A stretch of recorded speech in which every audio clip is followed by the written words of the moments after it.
గౌరవనీయులు ముఖ్యమంత్రి వర్యులు శ్రీ రేవంత్ రెడ్డి గారు, గౌరవ మంత్రివర్యులు శ్రీ పొన్నం ప్రభాకర్ గారు, మేయర్ గారు, గౌరవ ప్రభుత్వ సలహాదారులు, శాసన మండలి మరియు శాసనసభ సభ్యులు, ప్రజాప్రతినిధులు, అన్ని జిల్లాల నుండి అపాయింట్మెంట్ ఆర్డర్స్ అందుకోవడానికి వచ్చిన న్యూ రిక్రూట్స్, తోటి అధికారులు, మీడియా మిత్రులు అందరికీ నా నమస్కారం, స్వాగతం, సుస్వాగతం.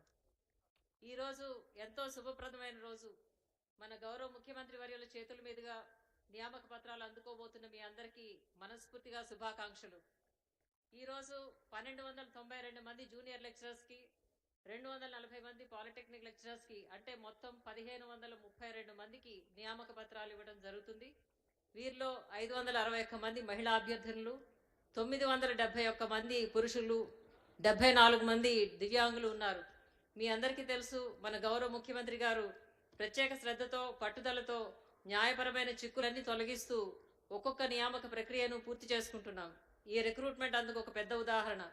గత 12 సంవత్సరాల నుండి వివిధ సమస్యలతో కొట్టుమిట్టాడిన రిక్రూట్మెంట్ ప్రాసెస్ పుష్కర కాలం తర్వాత పరిష్కరించి ఈరోజు మీ అందరికీ కూడా అపాయింట్మెంట్ ఆర్డర్స్ ఇవ్వడం జరుగుతుంది.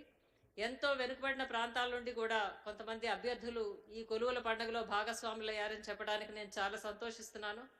ఆసిఫాబాద్ నుండి రెబ్బెన గ్రామం, మహబూబాబాద్లోని బంజారాగూడెం నుండి, ములుగు జిల్లాలో చెరుపల్లి గ్రామం, ఆదిలాబాద్లో ఉట్నూరు నుండి విజయవంతంగా ఎంపిక అయిన వారు ఈరోజు ఈ సభలో ఉన్నారు.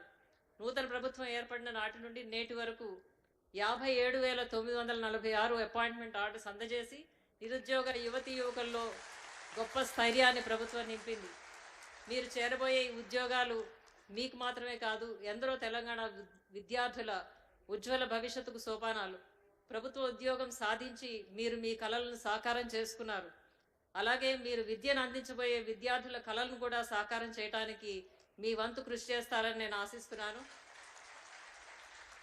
తరగతి గదిలో మీరు నేర్పే విద్యను అంకిత భావంతో ఒక తపస్సులాగా విద్యార్థులకు అందిస్తూ తెలంగాణ రాష్ట్ర మరియు భారతదేశ భవిష్యత్తుకు దిక్సూచులుగా మీరందరూ నిలవాలని ఆకాంక్షిస్తూ మీ అందరికీ మరొకసారి శుభాకాంక్షలు, ధన్యవాదాలు. జై హింద్. ధన్యవాదాలు మేడం.